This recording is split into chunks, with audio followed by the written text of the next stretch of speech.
Welcome back to another episode of Lead Sell Grow, everyone. Harry, let's introduce our amazing guest today. Marie Cosgrove is the CEO of Balance Back, a company she bought after they fired her. She's a motivational speaker who's spoken on the same stages with the legendary Les Brown, Nick Vujicic, and John Maxwell. After surviving an extremely abusive childhood and struggling with her own self-image, Marie has given back by inspiring and mentoring young women all over the world.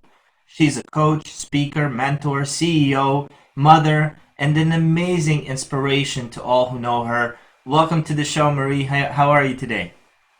I'm doing great, and I'm honored to be here on the show with you guys. Thank you so much for We're inviting honored me. too. We are honored. Absolutely. Yeah, we were just talking right before the show, and want to congratulate you in front of everyone. We're going through this coronavirus right now, and you just had a wedding in your family. Yeah, my son, my 23-year-old son, 22-year-old son got married, and his wife's going in the military. They wanted to tie the knot before she left May 1st. What branch is she going into? She Army. Oh, okay, very nice. Harry, you got any kids that are about to get married? No, my oldest is 21, and I hope they all get married like soon. They all still at home? Two, yeah, they're all technically dependents of mine. But thank you. Very, yeah, no problem. Very cool. So, Marie, um, welcome. It's so nice to have you on the show. Could you just give us a background of, like, I know your childhood, but for the listeners, tell us. I mean, it's just such an amazing story. I'd love to hear it again. Sure. Well, I didn't have a traditional upbringing because I don't know who my father was. I'm a product of rape. And how this happened is my mom was in a car accident. My grandparents were traveling to Mexico to a wedding from the US. And this kind of reminds me, this situation that they went through and the coronavirus that we're going through now kind of reminds me of how uncertain the future is, but how important it is to maintain hope. And what I mean is they were going to this wedding expecting to have a huge celebration, have lots of fun, and it's going to be a great time. But on the way over there, they had a car accident, totally unexpected. It was raining, and they were driving on a road called La Espina del Diablo, the devil's spine. And my mother's head was crushed. And it was about 24 hours before anybody stopped to help. And people that actually did stop before, but it wasn't to help, it was to steal. They stole all of their belongings, everything they owned. And finally, a truck stopped 24 hours later and took them to the closest hospital. At the hospital, the doctor said that my mom was really lucky to still be alive, but she wasn't going to make it because she had severe bleeding in the brain. And so my grandmother, being a woman of faith, she said, well, you need to just do surgery to stop the bleeding. And the doctor says, well, that's not possible because we don't have any surgeons here with the capacity to do that type of surgery. And to bring someone from another hospital, take them a day to get here. By the time they get here, she will be dead. And my grandmother said, I don't care. You're going to bring someone to do the surgery. So they did. They brought someone. And fortunately, my mom did survive the surgery, but she was in a coma for several months. And the doctor says, well, there's no sign of recovery. We're just going to have to pull the plug. Oh my And gosh. my grandmother said, no, don't do that. Just give me one more day. And my grandmother, she just maintained that faith and prayed. And I know it's difficult because for some people, it seems like our prayers are not answered. Fortunately for my grandmother, the next day, my mom opened her eyes and she had to learn how to walk, talk, and how to do everything all over again. But she still had brain damage. So it was very devastating to my grandmother because this was her first child. And my mother, according to the family history and everything, was very beautiful. She was in college, on her way to do great things. And so for my grandmother, it was devastating that this daughter that she had all of a sudden didn't have the mental or the physical capacity she had before the accident. So her whole life, changed. But she was able to go home. And when she went home, after she was learning how to walk, talk, and do everything all over again, she was raped. And she came home, she told my grandparents she was raped, and that resulted in a pregnancy. The doctor said, well, you're going to have to just abort this child because she's on a lot of medications. She's got mental problems, physical disabilities. There's no way she can carry this child to term. Plus all the medication she's on. This child's going to be born with all kinds of abnormalities. And on top of that, the shame that's going to come on the family to have a child out of wedlock. So where was this, Marie? Was this in Mexico or where? In the States. So they had brought her back to the States. So now it was the doctors in the States telling my mom that, hey, you can't have this child. So my mother said, you know, God saved my life. I'm not going to take the life that's inside of me now. I'm not. And the doctors she doesn't know what she's talking about because she doesn't have a full mental capacity and because of the brain damage. So they told my grandparents, you need to sign documentation to abort this child. And my grandparents said, no, we'll help her. The doctor says, you don't know what you're talking about. Y'all are too old. And then how are you going to take care of a child with all these physical disabilities? You don't know how this child's going to come out. And my grandmother said, I don't care how this child's going to come out. I'm going to help take care of the child. And because of my grandmother's decision and my mother's decision, to stay, just to stay hopeful, I'm here today, and I'm so thankful for that decision. And it reminds me every day that we can still have hope, even though everything around us seems tragic or it doesn't seem to be going our way. And I know a lot of us are in it. You know, they say we're all in this together. We're in the same boat, but we're really not. We're just in the same storm. We're on the same storm. But, and I don't know who wrote this because I read this somewhere, but it's so true that, you know, some people's boats, you know, they may be sinking. Like some people may have lost their jobs. Some people have more work than they've ever had because of the coronavirus. Some people are making more money than they've ever made, and some people are making less money. So everybody's in a different boat, the same storm. Just everyone is being affected differently. And I think about my grandparents and how, you know, their faith, they were going through this storm, but they chose how to react to it. And they chose to remain hopeful through it all. And even though there was tragedy, I mean, my mom never got to live a normal life because of the mental disabilities, the brain damage, but they still remained that hope. And they still remained positive. And so it was a lesson for me, but I didn't always see it that way. Sure. You know, I you know, as a kid, I saw myself as a victim, and I went through this whole, you know, feeling bad about myself. Well, can I ask at what age were you told this story?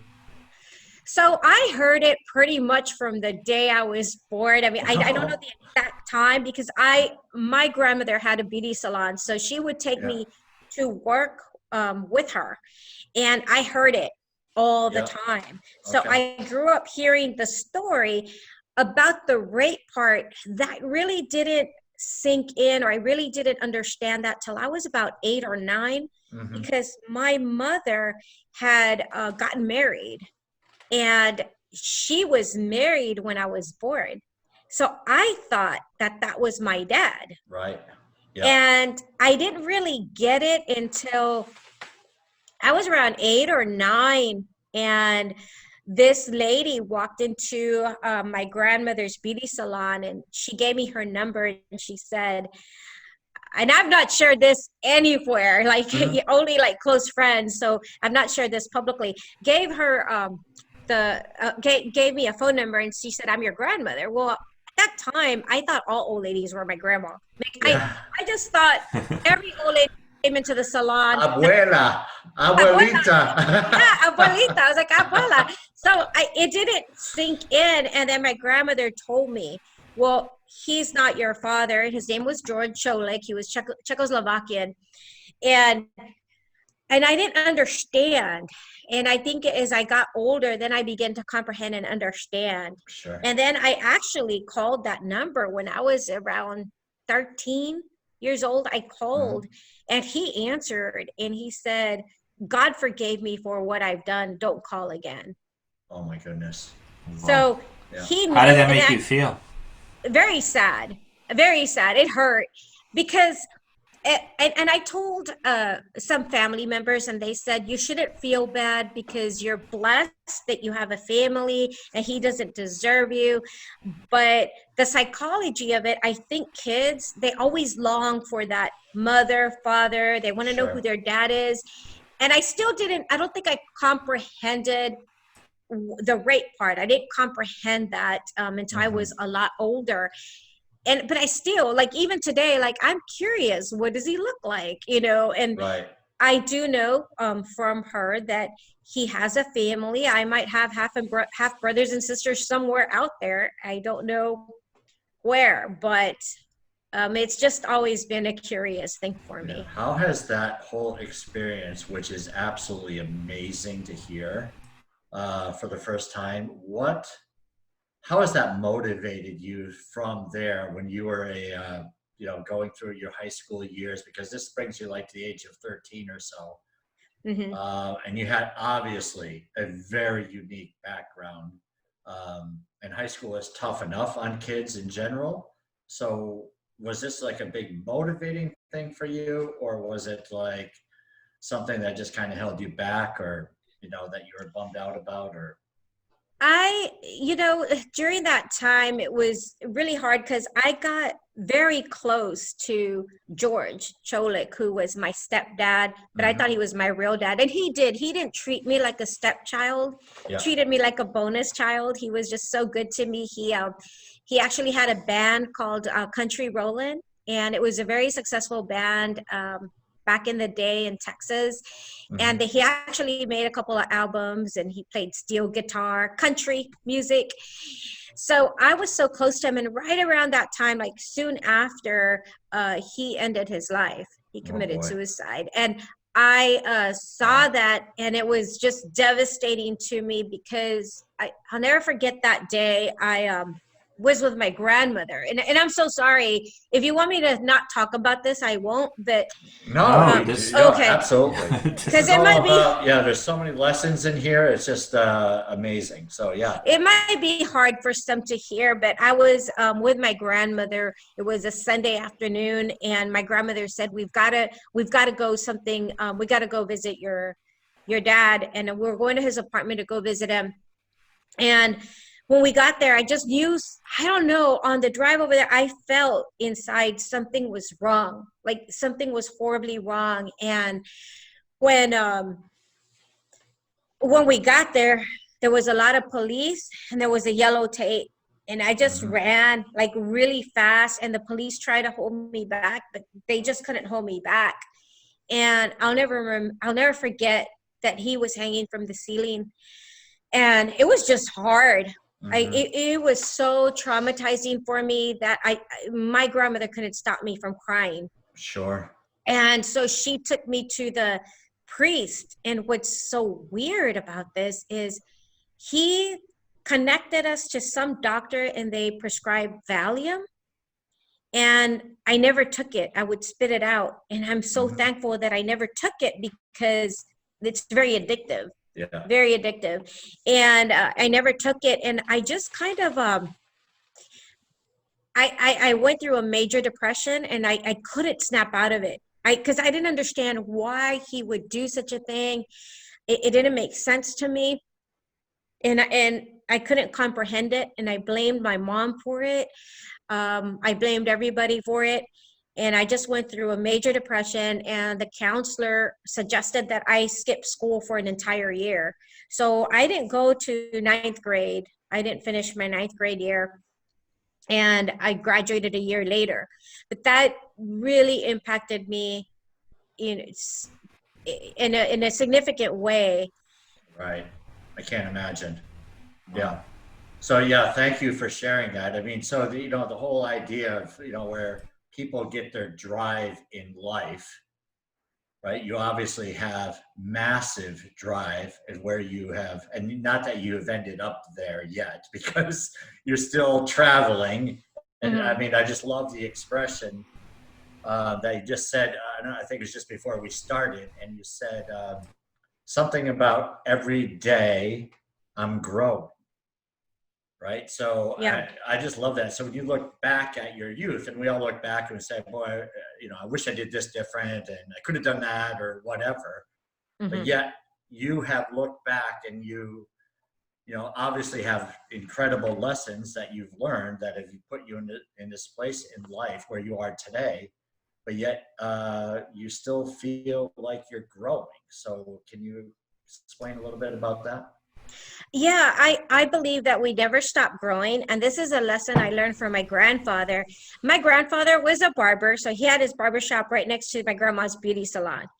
And they both retired at the same time. But when he retired, he says, you never stop learning. You always have to. He says, Marie, it's like a muscle. And he used to run every day. He walked to work while my grandma drove because he wanted to exercise. And he would tell me, just like you exercise to keep those muscles strong, you have to exercise your mind to keep your mind strong. And he says, no one's ever going to put me in a nursing home because I'm not going to get Alzheimer's because I'm going to exercise my mind. So when he retired, he went back to school. He went back to Awesome. school and he would read the love him. dictionary. Yeah, Yeah, I sounds did too. great. Yes. And so he was just a great inspiration in my life. And he's the one that really instilled in me the importance of learning, that it doesn't matter if you're 100 years old, you never finish learning everything. There's So there's always still something hope for me. There's still hope for me because I'm there's almost 100. No, you're not, but there's hope for all of us. Oh, that's great. Yeah. So Marie, so high school, you skipped ninth grade. Somewhere along the line, I mean, I'm assuming you didn't just snap out of it and now you're no longer depressed and you're a happy person, but somewhere between then and your, late teens, you got into the workforce, you started getting a job. Talk to us about that transition, because there are a lot of people that kind of they're deep in the weeds with depression and not knowing what's going on or what's going to happen. How did you get out of that? So one of the things, I started working really young. As a teenager, I worked at a doctor's office. I did computer programming. So back then it was, D-Base, COBOL, all these software programs. And How did you learn that? Hold on one second. So you got grandparents who are running a barber shop and a beauty salon or a hair salon? Beauty salon, yep. What's the difference, by the way? Is it I don't think there's a difference, or not that. okay? Good, got it. I don't know if like women go get makeup. Anyway, so they're running. I'm assuming your grandparents weren't very computer savvy back then. And your mom, your stepfather, essentially, or your father, he's a musician. Your mom, she's in her condition. So where did you even learn the computer High school, stuff? they had a computer programming class, and it was like the last elective available. And believe it or not, I was failing everything, but I had 100 in that class because I thought it was so much fun that you can create Wow. these little programs. And I'm like, oh, this is fun. So I got a job at first started at a doctor's office. Then I worked at a print shop, and I lied to them about my computer skills. I just thought I could learn anything, and they said, well, can you do typesetting? And it was a typesetting machine. I'm like, sure, I can do that. And they said, well, go talk to this typesetting department. I went over there and I said, what are the codes? I can have a copy, and I just memorized them. So the next day when we did the test, it was just all by memory, and I got the job. But Awesome. I shouldn't have lied. That's wrong. Don't go out and lie about it. But that's what I did. And We call it acting. So you're acting a role that you were a typesetter, thus, it's okay. yeah. It's not lying if you pass the test. But yeah, and I think my drive now, looking back, because I've had to go through a lot of this, learning why I do the things that I do. And one of the things that I recognize is somehow subconsciously, I wanted to prove to the world I'm worth something. I have value. And now I realize we don't have to do that. You don't have to do all this, but for me, somehow internally, that's how I acted out. So in my job, I've always been very successful in almost every job I've had. I've been very successful. And I think that's where that drive comes from, or has come from in the past, which I'm not there yet. Now I realize you had asked about the depression. One of the realizations that I came to was that we have no control over other people, their decisions, what they do, and how people act. We have no control of, sometimes the government does what they're going to do, and we have to be careful who we trust in. And I came to the realization that even though you may love someone so, so much, we can't control what they do. That's their choice. That's their decision. And there's nothing we can do about it. And as a result of that, some people are going to make decisions that are going to hurt us, and it's going to hurt. It's going to hurt a lot, but we can't control it. All we can control is what we choose to do with what they do. So if they do something that hurts us, we can choose to be bitter, resentful, or we can choose to accept, hey, it's sad what they did. That was their choice. And just be content with our situation, with our decision and our choices. Because if we react based on somebody else's decision, that's not going to help anybody. It's not going to help us, and it's going to put us in a worse situation. That's a great observation about life in general, isn't it? Amazing. Yeah, for sure. Yeah, very powerful. So all right, so you're in a print shop, and then what happens after that? So after that, I got married really young. I was 19, and it was just a not a good marriage. And I won't get into all the details, but I got a position at a bank, and I lied again. It was You're acting again. Yeah, like the actress. Yeah. I admire your consistency. So it was a purchasing position, and I needed that because in the print shop, they moved me from, they said I'd be good at sales, so they moved me in sales. But at the time, my husband was really jealous, and to save my marriage, I thought I can't do sales anymore because he was beginning to follow me to my sales meetings and stuff. So I said, forget this. So I lied. I said I had experience in purchasing. I saw this position, and they said, what's your experience? I purchased paper, I purchased ink, for the print shop, but it wasn't like the level of purchasing they wanted. Sure. I got the job, and then I really love marketing. So the marketing girl we became good friends, and she was asking me for ideas. And in the print shop, one of the things how I did sales was when I would go try to get a big deal, since I had experience now with the typesetting and graphic design, the way it was done way back in the days, I would just design something for them and for free. And so that's how I did really well in sales there.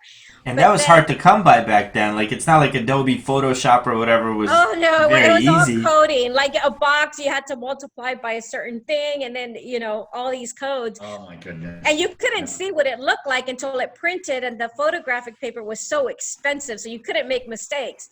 So you gave them a gift. I gave them a gift. I did. So when she asked me for ideas, I'd give her all these ideas for ads and stuff. And then one day she took me out to eat with the president, and they passed me a note, and I had only been on the job several months. So I thought, oh, I'm fired.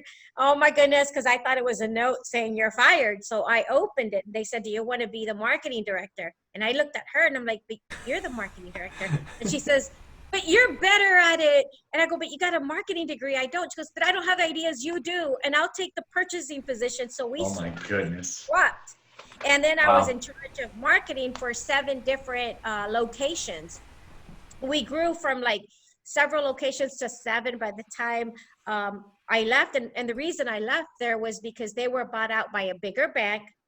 banks are always merging. Right. And so they was bought out by another bank. And then I began working for I started my own freelance marketing agency. And then from there, I went to work for USAA, which is insurance for the military. And I did what's called Alliance Services. And I handled the marketing for FedEx, Sprint, Earthlink, and all the big alliance partners. So, Wow. So this was in San Antonio? yes, in San Antonio. Yeah, I love USA. Probably one of my favorite companies. Yeah, it's a great company. Most likely because you got their marketing off the ground. Yeah, they're a great company. Absolutely. Okay, so you went to USAA. All right. Sorry, I'm sorry to interrupt. I get excited. What happened then? So then I started with one line of business, and then with this 6 months, we made it profitable. So it was so profitable, they gave me another line of business, and then another one, and then another one. But by this time, I was I was out of town traveling for a business trip. When I came home, and this was my second marriage, so I was on my second marriage now, and I came home early, and what I saw was just so devastating. My boys had been beat so bad. I just grabbed them and I left. How many And kids did you have then? At the time, four So kids. Wow. So Yeah. 4 kids, and you just grabbed them and you left. I grabbed them and I left, and I didn't look back. And I left this, 6-figure, the position, the job at USA, left everything. We left with nothing. And parental rights, he lost parental rights. We had one child together, so that was the fourth, and he lost parental rights. So I'm literally a single parent with 4 kids, raising them. And I didn't know what was next, but I was just thankful. By this time I had developed this mindset of being thankful, for we're no longer in, being abused. My kids are never going to get hurt again. I'm thankful we're safe. I'm thankful, that they're not going to be in that position again. That's all I could hope for. I didn't know what was next, but I knew I couldn't go to a 9-to-5 job. No one would give me one because my son, my oldest, was diagnosed with JDMS, and it's an autoimmune disease. And at that time, there was only one doctor in Houston who treated that. And so that was very expensive, having to go once a month for medications. He had physical therapy. He doesn't have that anymore. He's 28 years old, healthy, married, 2 daughters. Thank God he's doing well. But at that time, it was hard. So I thought if I get into sales, I could have my own hours. I could request commission, and the sky's the limit if you're on commission, right? That was my mindset. So nobody would give me a job. Everybody said, you don't have experience. I'm like, look, I manage a $600 million marketing budget for USA. If I can convince them how to spend their millions of dollars, I could sell. And they're like, no, it's not the same thing.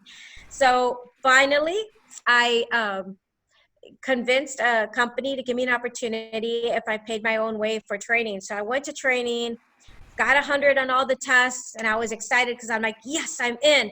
But the president Wait. So hold on. Hold on. Back up. What type of company was it? It was a medical device distribution company at that time. So you went to a medical device company, no medical device sales experience whatsoever, and you told them to give you a chance, and you were going to pay your way for training. Yeah. Yeah, that's a pretty normal everyday story.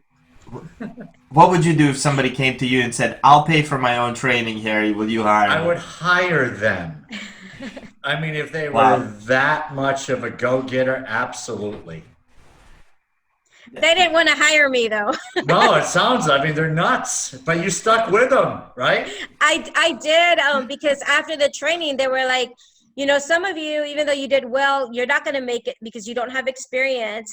And this was back in the 90s, I was in my late 20s, so this was a long time ago. And they said, this is a man's world. This is high capital equipment, $35,000 to $70,000 to $150,000 pieces of equipment. You can't do this. And I said, look, give me a chance, straight commission. You have nothing to lose. So finally, But this was the 1990s. yeah, Wasn't late. the 1890s, right? I mean, When Right. Harry went through high school.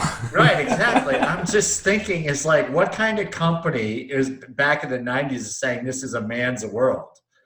So Well, yeah, yeah, I mean, so you were in a weird little situation, obviously. Was it I Texas? was. Yeah. Yeah, it was Texas, but the thing is, with medical devices, it was mostly male. It was all male. I was the only female in the room. There was like a group of Okay. 40 guys. I was the only minority, the only female in the room. And, you know, in pharmacological or pharmaceuticals, it's mostly women now. Yeah. But back then in medical devices, it's different.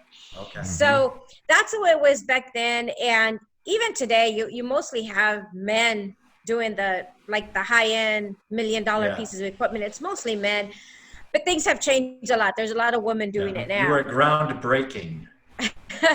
So yeah, so I got the job, but unfortunately my grandfather, who I shared with you earlier, he had a big impact in my life, was diagnosed with leukemia.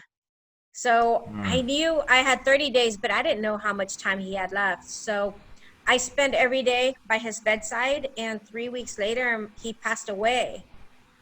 So I got a call from the president, and he says, "Look, you haven't sold anything. We're going to terminate your contract." And I'm like, "Wait, I have 1 minute left. Let me have this 1 week left." And he says, "Okay, yeah, whatever." He just laughed and hung up. And that week I went to work and I called and a lot of doctors. And finally, on the last day, I ended up selling a doctor that had just opened up his own practice, 6 offices, and I sold him 6 machines. So I met my quota. These are like $37,000 to $50,000 pieces of equipment. So I met my quota for like the next couple of months. What were you selling? So at that time, it was pain management equipment for pain management. And, you know, the sad thing is, after about a year, I lost that job because the manufacturer cut the contract with the distributor. And they asked if I would sell for them direct, but the distributor said they would sue me and I didn't want to get in a lawsuit. Wow. So I went on my own and I started selling for Balance Back, and it's equipment for dizziness, concussion, traumatic brain injuries.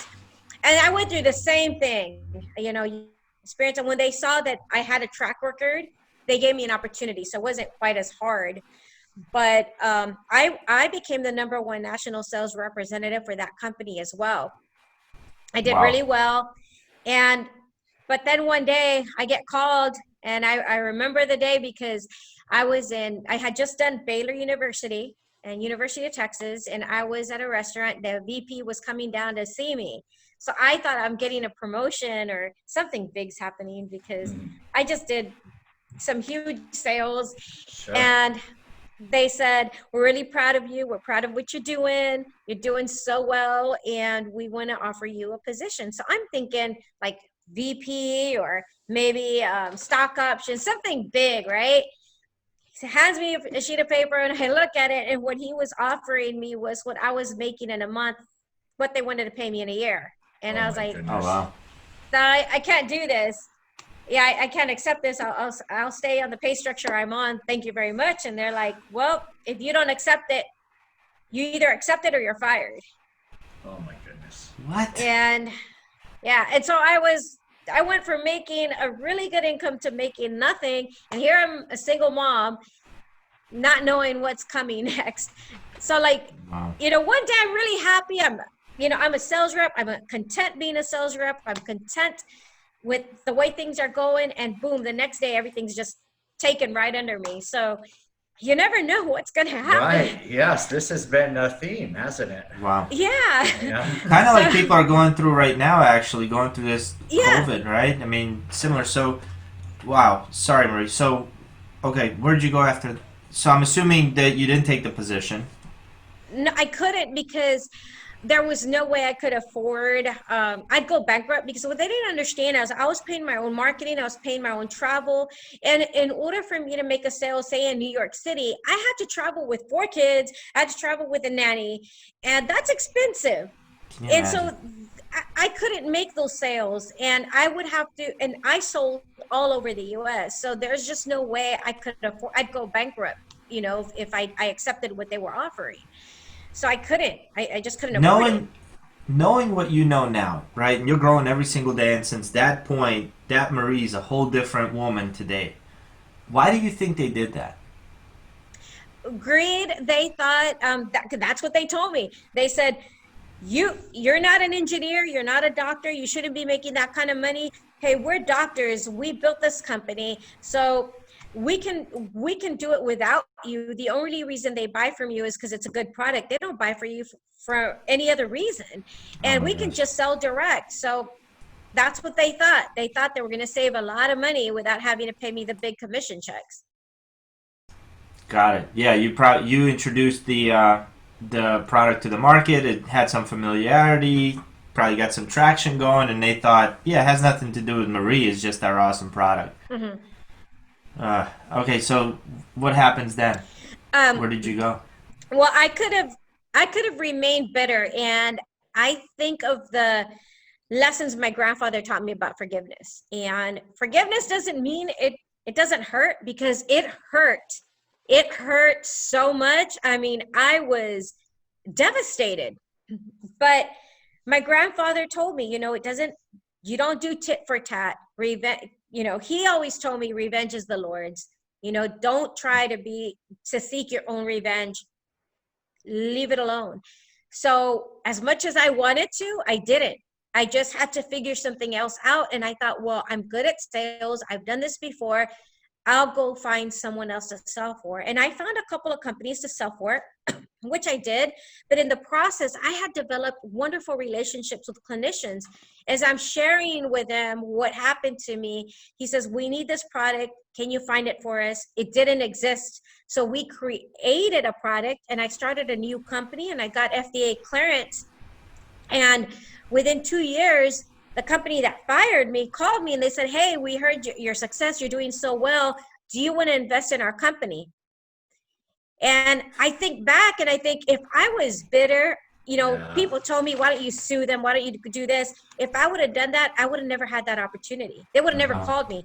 Right. So I flew to Ohio, because I was in Texas. So I flew to Ohio, and I brought in an accountant to look at the books, and he shows me the books, and he says, Marie, look at the sales. They're amazing. I go, yeah, they're so awesome. And he says, you did 80% of those sales. He goes, look at your name. And I'm like, whoa, I didn't know that. So I said, I want to buy the company. And instead of investing, I want to buy all the shares. And 6 months later, I bought the company that had fired me. But you didn't buy it for their asking price, I heard. No, I didn't. I did not. I got a good deal on it. And that was 10 years ago. And at that time, they said, yeah, she's going to bankrupt the company. She's going to bankrupt herself. Within 6 months, the company will be gone. Well, 10 years later, we're still here. And I'm not saying we haven't Way had to go. challenges. Even during the COVID, we're having challenges, because our main Sure. doctors are neurologists and audiologists, and most of those have been asked to shut their doors Mm. during COVID. Yeah. So if I can ask, during this whole period of time where you got into sales from the marketing, what was your training, sales training? Were you reading? How did you learn how to sell? Or is this all pure natural instinct? Well, I believe that I got a lot of my sales training from my grandmother's beauty shop, believe it or not. That's the only place How they can so? sell you a $50 bottle of shampoo, Right, Harry. yes, exactly. I'll even buying shampoo. Yeah. All right. So, what's the sales secret from the hair Right. salon? For example, my grandmother, she always had cookies and coffee she always had a gift for everyone. It was like really customer service driven. During Christmas, she was so loved. I remember during Christmas, almost half the salon was filled with gifts from her customers, because they loved her so much. But then Yeah. she was always giving. She wasn't looking at, what's in it for me. It's like, how can I help you? And also, when on weekends, she was a collector of antiques. So on weekends we hit flea markets, and she bought all these and then she'd sell them because had so much. So then she had like a booth at a flea market where I'd help her sell. And she taught me all of these little, we're going to sell it for this price. This is how much you can mark down, and, etc. And so she'd leave me there and she'd say, I'm going to pay you based on how much you sell. So are you kidding me? In a day, I'd make $200-300. And for a kid, that's a lot of money, for one day. Yeah. And so I did the best I could in sales, and everything I learned, I would say I learned from her. Of course, I read a lot of books. I don't believe you're born a salesperson. It's what I've been taught by others, like my grandmother, and books that I've read. And I don't agree with everything I've read. In fact, some of the things I've read, I tried for a little bit and they backfired. And so through trial and error, I've learned some of these sales techniques. What would you say is the biggest surprise that you have found out to be true from going into sales to actually being in sales?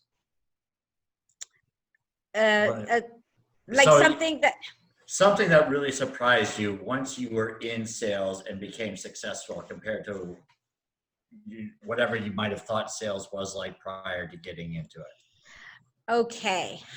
I have to kind of think on that one, think of a situation of something that I thought sales was like, but then I realized it wasn't. Is that what you're asking? Yeah. Okay. So can you ask the question, because it's way better the way I asked it. I just want to make sure I understand. You try to interpret. Okay, English is only my first language, and I'm still learning it.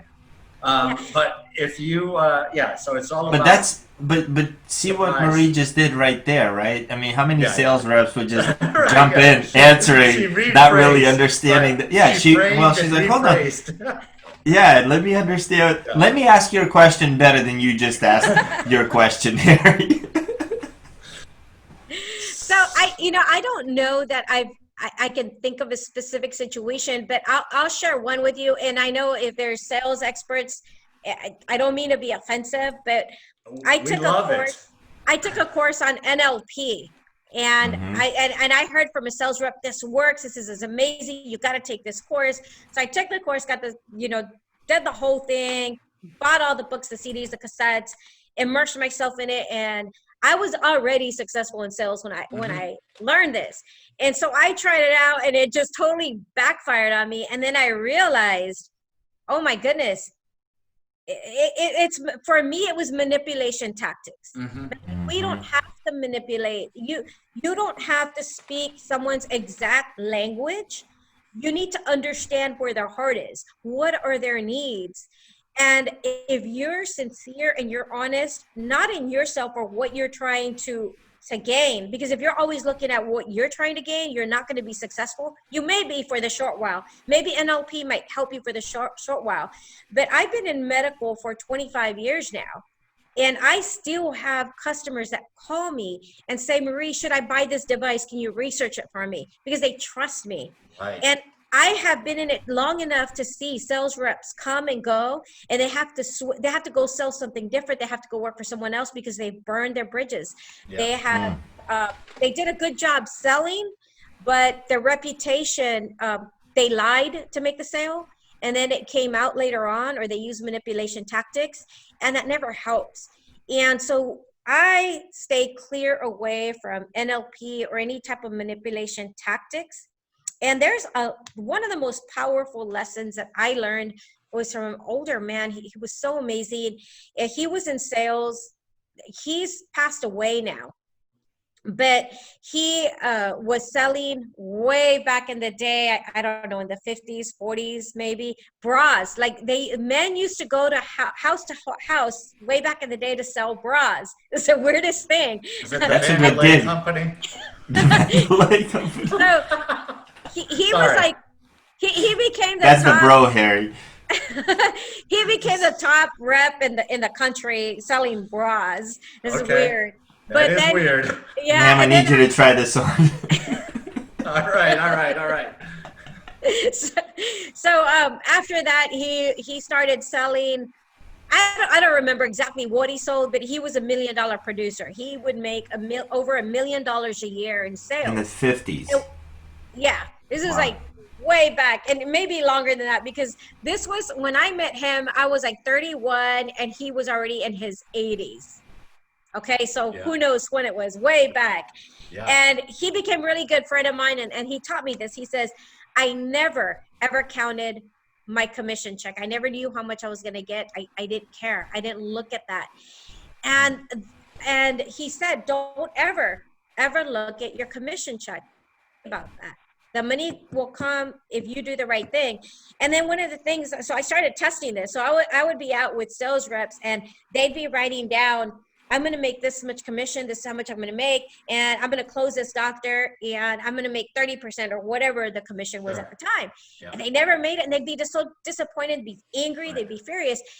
And I just go in, if I can help you get what you want and help you, accomplish your needs, then everything will turn out okay. So then I never counted, and I always did very, very well, but I never counted before going in. And it's kind of like they know you're in it, you're just in it for the money. So beautiful what you just said. I mean, so many, over the years, I cannot tell you the number of times I watched people on my sales team counting the commission before the deal was signed. And that always leads to heartbreak. Right? Because then you don't want to give up anything. It's down to the nickel. And then the client might want to change their mind on a little something, and it's still a great deal. But then now you're disappointed because you're down $100 or whatever. So yeah, I never was a fan of counting the commission before the deal was signed, and because you can't really do the right thing for the client. Right. But what you just said throughout this whole thing is really, it's not about tactics. It's about what the client really needs. And you could pick up on that early on, it sounded like. Marie, doctors are probably some of the toughest people to get in front of because they're so busy, right? If they're not in front of patients, they're not making money. And it's a business. I mean, they need to be in front of patients helping. What was your tactic to get in with the doctors to see you? So I always did the opposite of what every rep did. Every rep would go in and they, one of the rules that was told to me was only speak to the decision maker or you're wasting your time. Well, I treated everybody as a decision maker. Everyone was a decision maker. So I treated them like the receptionist. You're the decision maker. This is Awesome. going to change, this is going to make you a hero in this office. If you get this, the doctor's going to love you, and then I would explain to them, like if they were the ones making the decision. And you know what? Doctors' offices, well, now a lot of them are HMO, but single practitioners, and if they own their own practice, a lot of times the person at the front desk may be their son, daughter, cousin, aunt, uncle, wife. You don't know who's at the front desk. And that's one of the things I learned many times. It's a very dear friend or a close family member. And if the representative goes in and they think they own the place and they think they're God, because a lot of them act that way, they're going to whisper to the doctor, hey, that rep is so rude. Don't let him in. And that's why they can't get in to see the doctor. They'll never make it. That's beautiful. Wow, what a great advice. Yeah, that's just such a great gem. I mean, there's a line out there, I forgot who said it. It was Dale Carnegie. Someone really famous said something about treating the janitor like the CEO. Yeah, it's Right? true. So true. And you get so much further in opportunities by doing that. And people love you. I mean, they're going to welcome you in by your first name, right? Yeah, absolutely. Yeah, it's great stuff. So now you're in a CEO position. You still go all over the place. Probably not as much as when you sold across the country, but and you're seeing doctors. Do you have salespeople that are working for you? We do. We have distributors, independent distributors that sell for us. Do you ever look at them and you're like, what the hell are you doing? I would have been selling quadruple what you're selling right now. Many times I thought, yeah. But the thing is salespeople, they think they know it all. And if you think you know it all, you're going to struggle. And that's one of the lessons I learned. And I've experienced it firsthand, where I've gone with a sales rep where they want to show the doctor how smart they are. So they go in with all this terminology, like, I'm as smart as you are, doctor. And they'll use all this medical terminology. And then the doctor's like, oh, really? You're challenging me. So then it becomes a fight, and not a physical fight, but just a fight of words, trying to show who's better. And if the doctor asks me a question I don't understand, and I may know the terminology, you know what, I'm not a doctor, but I'll connect you to my clinical director who knows and can answer that question for you. Because you never, ever want to appear, and even if you know more, then maybe you're talking to a nurse or someone and you know more than they do, you should never, ever display that or say that you do. That's just like the worst thing to Another do. beautiful gem worth millions, ladies and gentlemen. So are you comfortable with saying, I don't know the answer? I am comfortable saying I don't know the answer. Exactly. Absolutely. So why do you think salespeople struggle with that phrase? I think it's because their ego. They don't want to appear that they don't know. They want to be seen as the expert. Yeah. But there's nothing wrong in saying that you don't know, or connect, and then connecting them with someone who does know the answer, or saying, I'll get back with you. And you'll be much more respected than giving the wrong answer, or, pretending that and, Yeah, faking it, right? faking it. Yeah. Mm-hmm. That is so awesome. I mean, I can't tell you, again, this is a number of things that over the years is that you can always tell which salesperson was going to sell strategically in an account versus the ones who would sell and move on, because they just didn't have the ability to go into an area where they didn't know the answer. So pride or ego got in the way of their sales success, right? It's Yeah, not because, right, they don't know or they don't want to know. It's just, I'm too proud to say I don't know. It's like the dumbest thing in the world, right? yeah, they feel like they need to be, in charge, or they feel like they're there to answer all the questions and So instead what of ask the advice? questions. I'm sorry, Eric. I'm No, just go so ahead, excited. Harry. I'm jumping on Yeah, my yeah, skin. yeah. What advice, if I had a group of salespeople listening to you, Marie, what advice would you give them if you were trying to get them to cross-sell into accounts instead of just selling one product, moving on, and they didn't feel like they knew enough about the other products, and struggled with, I don't know. What advice would you give them? Don't be afraid to admit that you don't know. Don't stop learning. You gotta keep learning. Don't stop learning. We never finish learning. We never know it all. And if you have a heart of, seeking answers, wanting to know truth, wanting to know some answers, seek it out. But test it. Look at everything. Don't just take one person's word for it. You need to test it out, because not all the advice out there is good advice. There's so many sales books I've read. A lot of them have great advice. A lot of them have bad advice. So be careful. Where is it coming from? Is it in your best interest, or is it in the customer's best interest? If you're always looking for the customer's best interest, your best interest is going to come in. It is going to come in, but you have to have the customer's best interest in mind first. And so what that advice that's coming out, you have to look at where is it coming from? Is it coming from a point of it's feeding your ego, it's feeding you, or is it feeding your customer? And that's kind of how you can discern whether it's good advice or bad advice. Yeah. And that's one of the things that I always try to pay attention to. And like I said, I don't believe that I'm a born sales rep, or that I can sell anything, because I have to believe in the product. If you don't believe in the product, you don't believe in the service, if it's not something you yourself would buy or use, then don't represent that company. Mm-hmm. Go find a company that you respect. Go find a company with a product that you believe in, because you have to have that passion for it, and it has Absolutely. to be sincere. It can't be fake.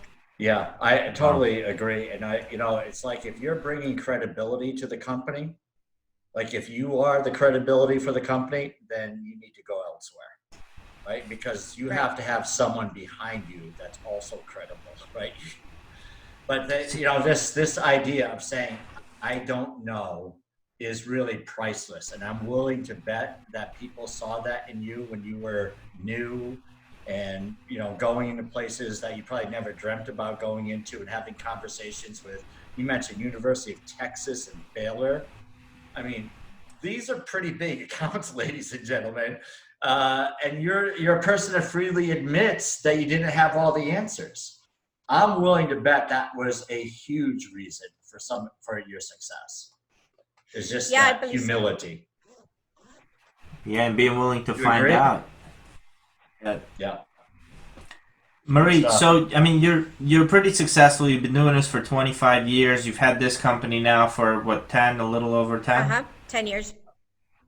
And within the last, I'd say 3 or 4 years, your speaking career really took off. I mean, I've seen you in Jamaica working with young ladies to help them with their self-image. In the UK, in some huge event, you and Nick Vujicic were in Texas providing value. Like, you're all over the place, Marie. By the way, it's so cool that we have you on our show. Um, what's driving that? Like, why not just stick to being the CEO of Balance Back and you know help me understand what you're So doing? What the hell are you doing? I don't know. I don't know.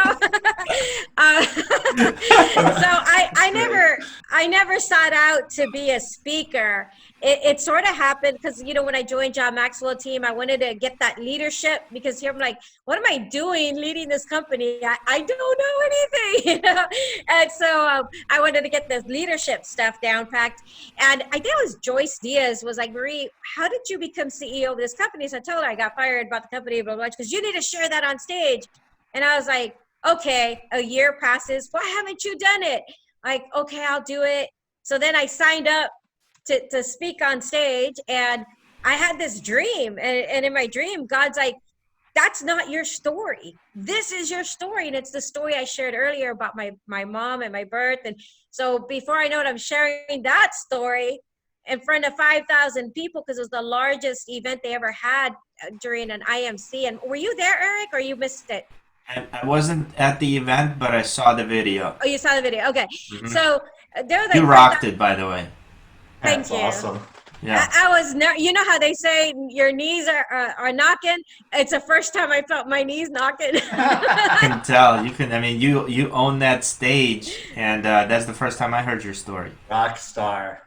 Yeah. So go ahead. So after that, a lot of women came up to me and they said, I had a lady came up to me. She says, I'm 35 years old, and for 35 years, I've been living with shame. And today you release this shame. And she says, because I too am a product of rape, and I was living with I was raised by my grandparents, and I was so shameful. Nobody knows about it. And tears are streaming down my face because story after story. And I'm like, okay, I'll do this if I get asked. So I would get asked to speak, and the same response. And that's kind of how it started. And then one day, Les Brown calls me, and a friend of ours connected us, and he told him my story. And he says, I want to meet you. And I'm like, okay. And then he says, I'm going to go to your office. And I'm like, okay. And I didn't believe it. Like, whatever. I didn't think he'd show up. I thought he was just saying this to say it. And he shows up. And I see him driving up. I see him in a parking lot. I'm like, oh, there's Les Brown. Came in. That's crazy. I remember when we were when Marie came to visit me at my house after I got out of my surgery, she called Les Brown. Like, they were like buddies. And it was a video call, I think. He might have been in a hospital too at that point. And Yeah, she's like, and me and him were talking. And I'm like, wow, this is like the coolest thing ever. Because I idolized Les Brown. I mean, his speech has got me through so many tough days. That I don't know, I just thought it was the coolest thing. But then I see Marie, they're like doing selfies together, they're doing like what me and you do here, it's her and Les Brown, you know what I mean? Right. Like the guy that's speaking at packed stadiums of 70,000 plus people and rocking the house. Yeah, we should send Marie a check for $5,000 just for appearing on our podcast. So will you take care of that for her? I get a family discount. Okay, good. Oh, that's awesome. A great story. All right, so what's next for you, Marie? You know what? I don't know. I don't know. Wherever God leads, we really don't know what the future holds, because there's so many unknowns right now.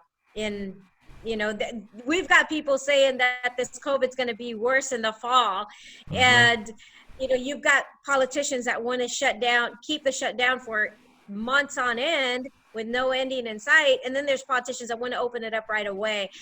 I don't know what it looks like, but since experiencing what I've experienced when I speak on stage, I have a big heart for women, as single women. I have a podcast called Single Parent Success. It is in Spanish, and it's grown to 42 radio stations, and it's a Christian station, and we're in multiple all over the US and other countries, Colombia, Chile, on AM and FM radio. So that's one of the things I'm doing. I'm doing a couple of podcasts.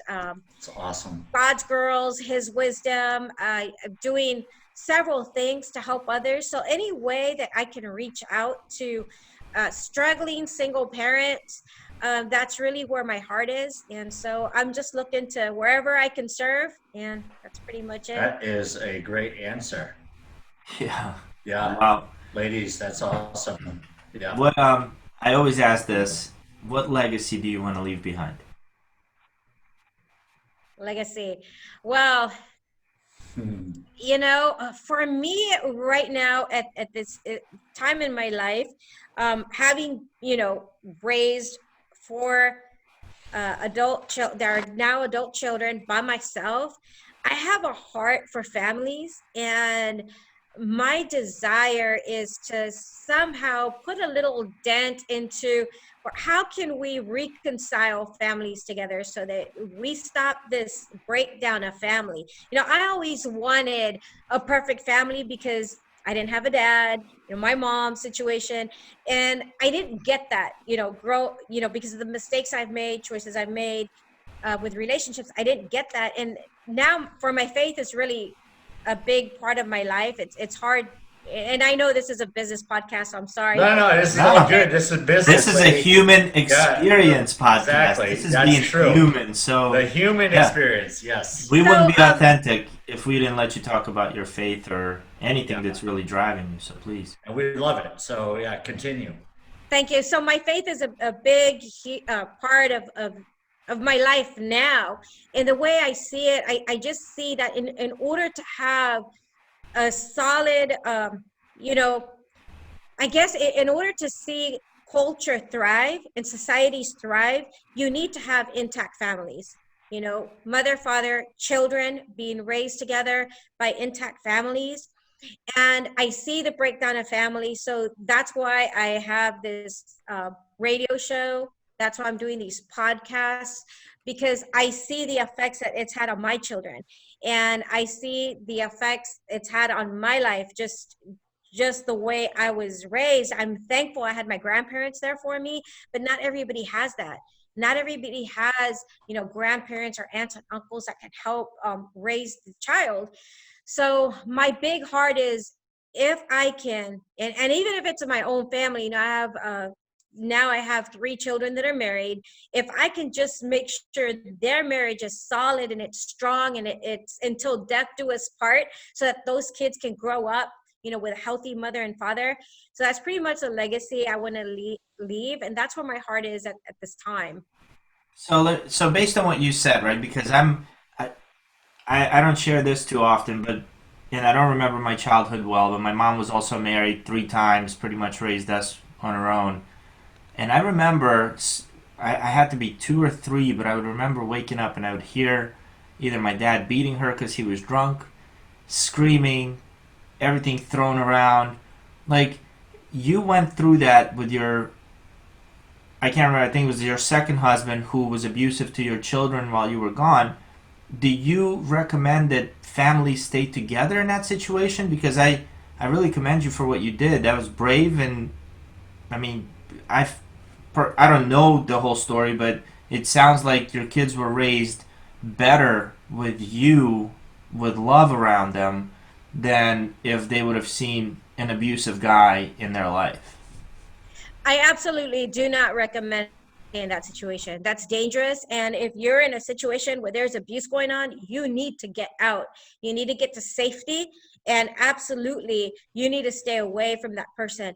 But my thing is, I think that too many times we look at our culture, we look at TV, we look at the media, and we look at um, blended families, and we think, oh, that's going to be beautiful, that's what I want, and you seek that out, and so you end up in a second marriage, third marriage, fourth marriage, and you're dragging your kids through it all, and your kids are seeing this, the breakup of the family. I just think that if you're a single mom, your first and primary responsibility is your children. You don't have time for anything else. You have to take care of your children. You have to focus on your kids to make sure that they're safe, they're healthy, and you're taking care of their emotional, financial needs. And a lot of times women, and I can speak for myself because I've been there, we feel like I need a man. I have to have a man. And you don't know. My second husband was a vice president of a bank, very involved in church, very active, everybody very charismatic. And the judge was just horrified at what had happened. And had I not come home early that day from that business trip, it could have been hidden for me, and I think it was by God's grace, I got home early. So my thing is, yeah, but what I see a lot of marriages because, my husband, this guy treats me so much better than my husband. And it's not, a valid reason. Just, I heard someone say this, if the marriage doesn't serve you anymore, you need to end it. And this is from a president of a very well-known organization and inspires millions of people everywhere. And I thought of that, and like, that's just wrong, because love is a choice. It's not always a feeling. You don't always feel like loving someone. I mean, let's face it, it's an emotion. It is an emotion, but it's a choice. Just like our kids. I mean, sometimes my kids drive me nuts, but I still love them. It's a choice. I choose to love them, even though they're not always perfect kids. And if we're not living unconditional love, God says he loves us unconditionally, right? But if we're not loving others unconditionally, how are we showing our children what unconditional love is? How can we ever know what that is? If we place conditions on everything, if you don't do this, I won't love you. If you don't do this, you don't do that. But with our kids, we love them no matter what. But then with our husband, that we're supposed to say, till death do us part, we place all these conditions. So there's so much value in there. I mean, I want to just listen for the next couple of hours, but that is so true and so awesome. I mean, you look at people. I mean, I was just talking to a friend of mine. My wife and I have been married for a long time, and this whole COVID-19, 6 weeks, she's threatening bodily harm on me these days because she's just sick of me. So I'm kidding, right? But it's just you have to just endure challenges. You have to think through: is this the person that I loved from whatever number of years ago? What made me love the person? It's a thought process that helps you overcome the challenges, not always a feeling. Right. So I just love the words of wisdom there. So you have a new fan. I am a huge fan of yours. It's awesome listening to you. And I'm an even bigger fan because I'll be honest with you, Marie, until I heard you say what you just said, I think deep down inside I felt that way. Like, I'm a big believer of marriage shouldn't be hard. And I think that you should have a partner that's there with you through thick and thin. But if that partner is also making your life hard, just walk away. And I'm not, I haven't evaluated that in a long time. Now that I have 2 kids, I don't think I could walk away as fast as I thought I could before.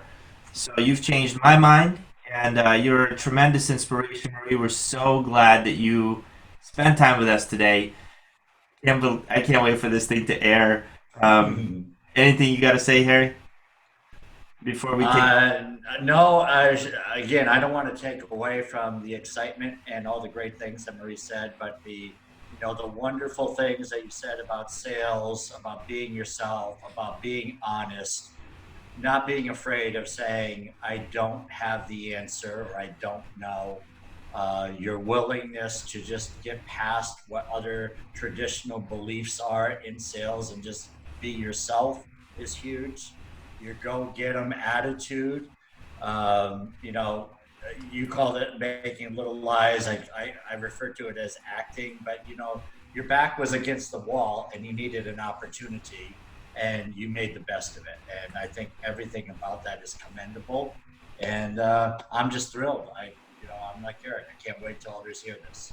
I'll add one more thing to it before we go, and that's one thing you said that we kind of brushed over was like, yeah, a doctor asked me, if I could research this device.